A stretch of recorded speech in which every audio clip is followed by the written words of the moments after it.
Welcome. We're here again at Culture of Faith Podcast, and I have a table full of friends. Today we have Corrie Wirtz, Carrie Hill, Lindsey Evans. I should have said it, Corrie, Carrie, Lindsey. And then I am Sara, your host today. That's right, you are not an Evans anymore. I'm having side comments from the crew. That's okay, we can move past Sorry, that. It's my professional name. Yes, I have known Lindsey since I was 8, so have you stuck as an Evans. I'm sorry about that. Carrie and Lindsey both run... Corrie and Lindsey. Sorry. That is not the last time that's going to happen, I'm sure. We have basically the same name, just a different letter. Corrie and Lindsey both run pregnancy centers. Carrie comes with a perspective just from ministry as a mom. We just wanted to have a table discussion about society today, church, the role it plays with women in crisis, and kind of what you're seeing as needs for women, for families, and how we as a church can, number one, be aware, and number two, just kind of play the role we're meant to play. So let's jump right in. We were, before this started, talking about how we weren't going to talk about the political side. But I think it's a little hard not to. When we're talking about pregnancy, abortion, it's hard not to go there. And I think a lot of times in the church, in the Christian world, we think we need to change the laws. We need to get legislation, write abortion out of the picture, and then everything will be great. What are your thoughts on that? I'll toss the ball to Lindsey here. Yeah, no, I totally agree with that, because I go to talk to churches a lot and they partner with our work. But there is, when you say the word abortion, you can see people change. And then there are people like you who are like, if we could change the laws, and there's a good segment of the church that thinks that would be the goal. There's a whole nother segment of the church who have an abortion experience in their past and don't feel ministered to because of that, or feel like that's such a shame and they can't talk about it and they can't engage in this issue. So I know for our work, getting away from recognizing that the political work can happen apart from the compassionate work and the human work, and sometimes separating those two is a really good thing, like the hands and the feet, right? There should be political work, and that is what some people are called to. Like even in our center, we have to sign a statement that we don't engage in pro-life work or go to any protests while we are engaged in work at the center, because we're doing something different. And we don't want that to be a barrier to somebody getting healing, getting help, and coming to us because they view judged by a political debate. So I think, or even ulterior motives. That you're, or that I have a bias against you, or that I have an idea of what your life should be, instead of that I'm just here with compassion and to help you. And I think as the church, we can make a lot of strides. And I think a lot of pastors even, right? It's an awkward thing to talk about from the pulpit. You don't want to throw this landmine out. And when it's political, it can be a landmine. But when it's compassion, and when it's just talking about the sanctity of life, that's very clear. God doesn't necessarily say what the legislation should be. He just says, this is life and I care for it. And we can do that as Christians no matter what the laws of the land are.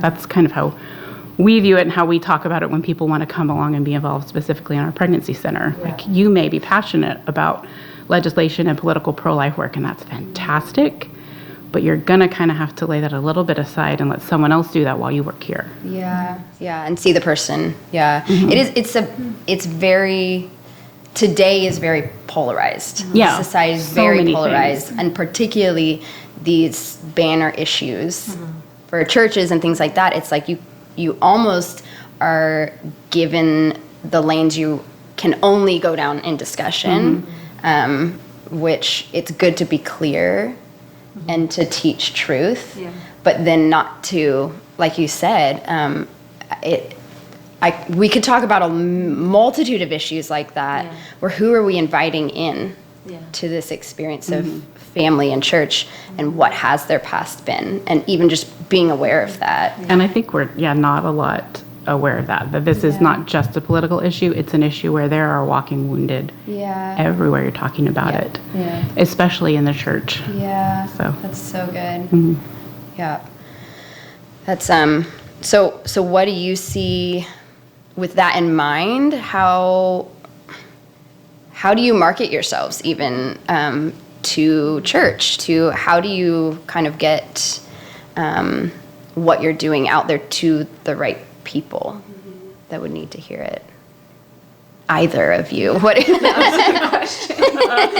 Yeah, no, I'm just like thinking through how you laid that out too. Is I think a lot of times the church gets a really bad reputation of like, we're only so judgmental and so causing so much shame. And I actually feel so like, I don't know what the right word is, but I have not had that. I haven't had an abortion, but I haven't had that experience. I actually see so many pro-life people who are not looking at people in shame and condemnation. And so I don't know. I think it's almost like sometimes I feel like the church hides a little bit behind this, like, well, we're always going to be seen that way. Whereas like on the day-to-day, that's not actually who people are. Like, and the relationships that I know, even in this community, like people are not, if you sit down and you tell them that you've had an abortion, in general, I really will believe people are going to be like so compassionate and so open, especially believers. And so I think it's also just being able and open in our personal relationships to have the conversations and like with friends or family, or if someone mentions it, not to just get like, okay, I don't actually know what to say, and but just to treat it as anything else that they would be telling you. Because that's what I think like brings so much healing to people, is when obviously when you can say something and not feel shame from others. And I mean, I know a lot of women who, you know, we have like the younger girls, this generation right now, who have been brought up just completely, like their minds are just completely, it's how we've grown up in our culture, especially the last like 20 years, that abortion is a right. And so we have the younger generation, but then I know a lot of like older women who just truly didn't know, you know, who are like 50, 60, who regret their abortions, but they didn't know about fetal development, and they had believed the lies too. And so it's like everyone comes with a different story, but I feel like for the church, it's mostly just like us on a personal level being okay with having the conversation and even asking it and not waiting for people to bring it up. Yes. Like, that's the thing. That's really interesting. Yeah. Because I just being in church ministry, I experience a lot. It feels the majority of times I hear about someone who's had an abortion, I also hear, and this was the first person I've told, including my family. Nobody knew, you know, and so where are the places that you can share that? Because whether it's a church putting the shame on them or just themselves, there needs to be a place for that healing, you know.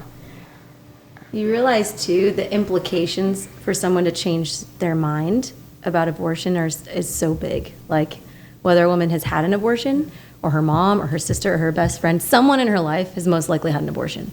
And so to then choose to change, that this is not something that's acceptable, this is actually potentially, I'm agreeing that it's murder, is like really a big deal. Right. I think to be sensitive to that, they're probably not going to just be like, oh yeah, I saw this Facebook post, now I've changed my mind. Like, it's probably going to take like consistency in friendship, walking through grief, walking through like being available for someone in that process.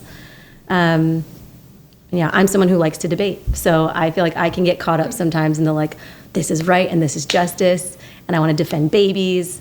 And that's right, but I also realize I'm like, man, this is so sensitive, like you guys are saying, in so many areas. And I think if we're thinking about ourselves being like Jesus, that we would be able to walk in long suffering in some of these areas, and more than and I post things on Facebook, I post things on Instagram, but that's not like how I'm thinking is I'm gonna really like see someone healed. Right. Does that make sense? And I don't like, think sometimes we wouldn't post, we wouldn't say to an individual the things that we post, but we do have this sense of there's so much untruth going out into the world. I'm passionate about changing the narrative. Yeah. If all people are seeing is something that I feel is like really, really destructive, I love seeing things that are changing that narrative. I love seeing moms who have kids with special needs that are like putting them on display. I love, does that make sense? Yeah. So I do agree that. So like having a podcast, it's having a helpful. podcast, changing the narrative, like having different conversations than mainstream media are giving, especially because it can be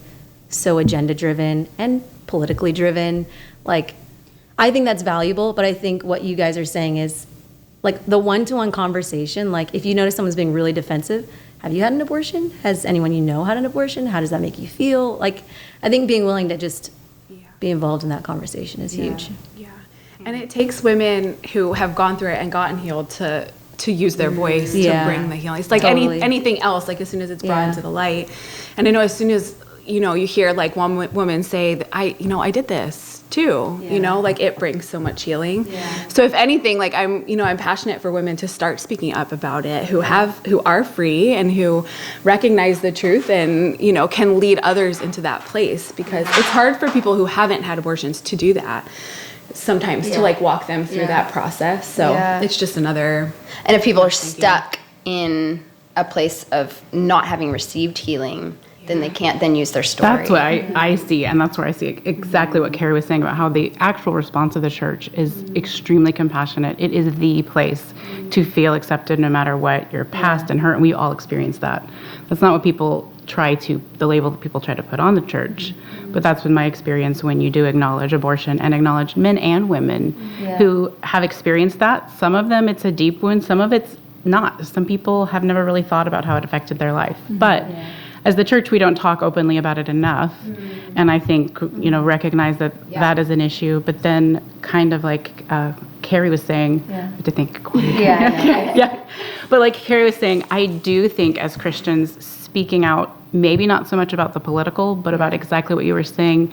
When people are talking about this issue, sometimes on the other side, on the pro-choice side, they diminish the human aspect as well. They diminish that they are actually saying there are lives that they view as not worth living, not worth existing. People with special needs, even kids, the argument of, well, isn't it better that the mom could make that choice if her kid's gonna end up in foster care and the foster system is so brutal? That always gets to me so much, because you're basically saying, are you saying that a foster child who's 2 or 3, it would be better off not existing? Are you saying their life is not valuable? Which honestly, That, as Christians, we can't let slide. Yeah. We have to stand up for those lives. yeah. But I think that is striking to me, because I think a lot of people would say yes. They So do. a lot of people would say, yeah, I don't think they should. It would be better for them to not be born. And I realize, which, I mean, even going along with the purpose of this podcast, which is to look at things through a view of faith, that so much of it has to do with hopelessness. Yes. And if you're thinking, oh, my baby's going to be on life support, or my baby, fill in the blank of the extreme that you hear of the potential for suffering, then so many people, especially if they don't know Jesus, are thinking, well, yeah, what's the point? Like, they don't have hope in their own life, probably. So of course they're not going to have hope for a kid with special needs. Of course they're not going to have hope for the single mom whose boyfriend's addicted to drugs and she has no support. And it's almost like you can kind of see how that's become very... When is life worth? Like living? it's honestly more so comes down to I don't think they have a personal deep hope for their own life. So then how can you extend that to your unborn baby, your sister who's now in a situation that seems hopeless? And so if we're talking about the role of the church, the role of mothers, really, I'm like, probably the primary thing is bringing hope and saying, actually, you're worth fighting for, And even if stories of you're redemption. past.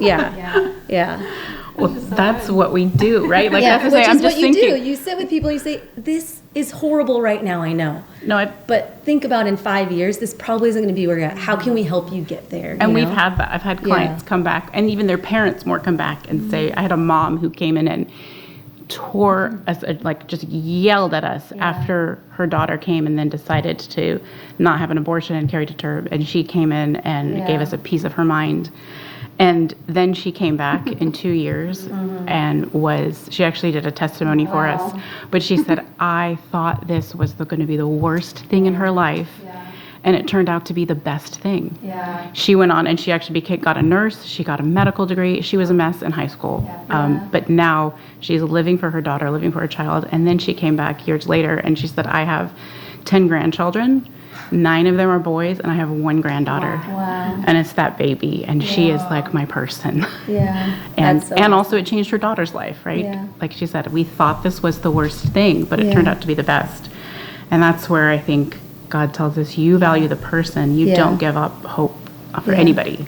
For sure. And I think it's a story even we see like hesitancy with foster care and abortion because we see so many See so much destruction. bad stories and things like that. And again, we're called to faith and hope and to broadcast the stories of God's faithfulness and what he's done so people can have hope and honestly, I mean, I think people just aren't used to I remember a quote where it's like, we will be better adjusted in life if we expect that pain, we have painful experiences, that's part of life. If we're constantly expecting that this is not the norm, then we won't be able to handle it. Yeah, you know, and I totally. think we're a little bit at a disadvantage in the Western world where there's so many ways to avoid it.